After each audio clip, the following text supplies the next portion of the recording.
Your Navigators are headed to the 2021 NECBL Championship Series. Welcome back in to another edition of the Navs Nation podcast. Alongside me, as always, is Gus Baylow. Gus, the Navs are headed to the championship. It was a crazy ride to get here, but the Navs are officially headed, punched their ticket to the championship. Right now, we're recording this and we're waiting for the winner between Martha's Vineyard and Danbury. Once that is final, we will know where we're headed tomorrow. So very exciting time for the Navigators. What a season it's been for them and a postseason push for them.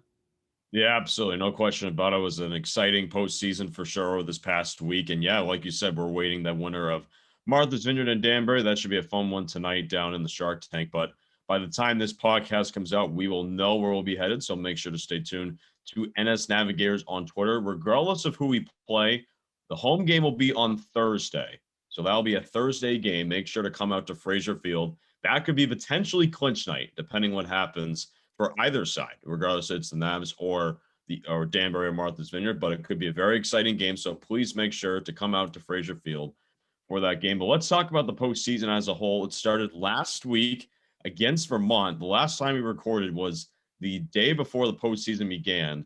And again, that was that Tuesday, against the Vermont Mountaineers in a 3-2 final. And a game that Joe Lamuscio hit a home run and the go-ahead RBI single. Yeah, I mean, it's crazy. All these days are starting to blend together. The players are saying that as well. It's been a crazy week and a half or so now for this playoff run. But starting back in that Vermont game, the wild card round up in Montpelier, the Navs played very well on the road, got a great performance out of Austin Amaral on the mound. And then, as you said, Joe Lamuscio with two big plays, two RBIs, including that home run in the eighth, and then the go-ahead single in the ninth. And, he just played lights out, and he has played lights out this postseason and all season long. So the Navigators got a great road win to start off their playoff push. And then from there, they were on to Keene, the number one team in the North. The number one team in the North, indeed, and the defending champions in the NECBL. North Shore won that series 2-1. They took the first one 2-1 behind a complete game by Luke Marshall. He pitched absolutely phenomenal in that game. Keene did come back to Fraser and win game number 2, but then the Navigators came back the next night and won 14-3 against the Keene Swamp Bats at Alumni Field, which is something that was unheard of at the time just because Keene is the number one team and you obviously think it'd be closer, but it was the Navigators who stole the show. Hunter Baldwin hit 2 home runs, including a grand slam. Jake Melkeroy hit a home run. Logan Bravo hit a home run. And it was just an offensive slugfest for North Shore.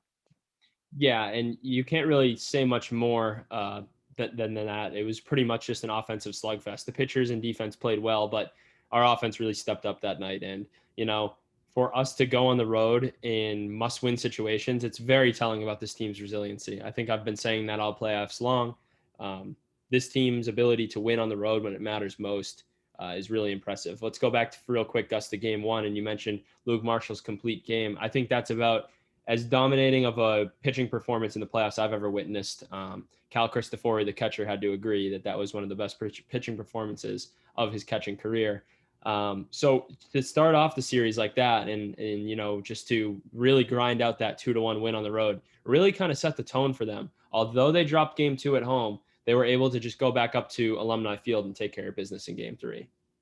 For sure, absolutely. And that was definitely a dominating pitching performance. Luke Marshall had 9 strikeouts as well, and he just was absolutely dealing to the Keene Swamp Bats. And what was an exciting game to call. Definitely a great game to be a part of, as well as that whole series. So let's now get into that Upper Valley series that took place on Sunday and Monday. Navigators won both those games. And again, it was Austin Amaral who pitched in the second game once again. He's done it once more for the Navigators. And obviously, Graham Jeffries pitched very solid in the first game, as well as the Navigators are now on a roll heading into the championship series. Yep, on a roll indeed. And, great starting pitching from the two of them. Game 1 up in Vermont, up at White River Junction. The Navigators trusted Graham Jeffries with the ball, had a tough last start against Keene at their place in the last game of the regular season, but Jeffries really bounced back in this appearance in the start.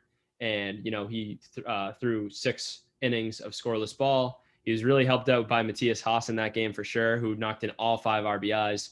But Jeffries was really dominant. And then you bring in Sashin and Butera, and nothing can really go wrong with those two really this year on the mound. Yeah, Haas had all 5 RBIs in that game, including a 3-run bomb to left field to put the icing on the cake, making it 4-0 at the time. And then the Navigators come back, they win game 2, and now that is the situation heading into the championship series. They'll be either taking on the Danbury Westerners or the Martha's Vineyard Sharks. So, Nick, I guess I'll ask you this: like, what are you most looking forward to for that championship series? What will be the key for the Navigators as they move forward? Well, before I get into, breaking down that series, I first want to say that, the Navigators, I think, have shocked a lot of people this season. And to even get to this championship game, or to this championship series, rather, is very telling of just the type of team that they have been all season long. Just a team of battlers, gritty guys who, really just want this thing. And you can really tell it's very contagious when you get to the ballpark, just to see their energy, and they feed off one another. They've been really, the camaraderie has been on another level. So for them to, come into the playoffs as a 5th seed and make it all the way to this championship series, I think it's really telling of who they are, and they should be really proud of their performance thus far. But the job's not done. And I think, heading into this last series, we're going to have a lot of scouting to do. Haven't played any of these Southern teams. So it's going to be very interesting to see how we match up against either one of these two teams. But I think for the Navigators, I think, again, it relies on starting pitching. Marshall, Emis, those 2 guys are going to have great games again, for the Navigators. And then our offense just needs to stay hot. And they've got hot at the perfect time. So right now, I'm just looking forward to, some complete efforts, and for them to keep that level of camaraderie going through, another game on the road tomorrow, and then back at home, and then anything can happen game 3 if it gets there. Yeah, for sure. No question about it. Obviously, it should be a very fun and exciting championship series, and one of a long season for the Navigators.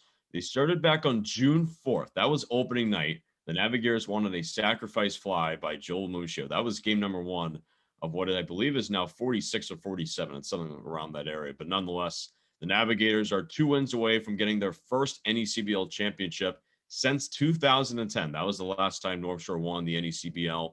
So this is obviously a very exciting time, and it should be a great championship series to finish it out.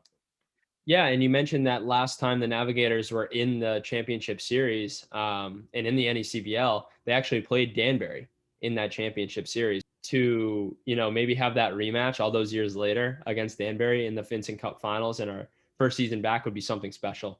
I think either way, the guys are just very excited to, keep playing baseball this late into the season. They've really made their mark on the NECBL and on the country, around the country. And the Navigator name is definitely on the map in the NECBL and beyond. Yeah, for sure. No question about it. So that's going to do it for this episode. A pretty quick episode of the Navs Nation podcast, but that's all we really need to talk about. Is the championship series is right around the corner. Make sure to stay tuned to NS Navigators on Twitter and Instagram for all Navigator updates as we move through the championship series. Again, the home game will be on Thursday night, so make sure to come out to Frazier Field and support your Navigators in what could potentially be a clinching scenario, depending what happens in game 1 on Wednesday. So that's going to do it for us. For Nick Perenick, this is Gus Baylow signing off for another edition of the Navs Nation podcast, and we will see you next time. We hope you enjoyed the championship series.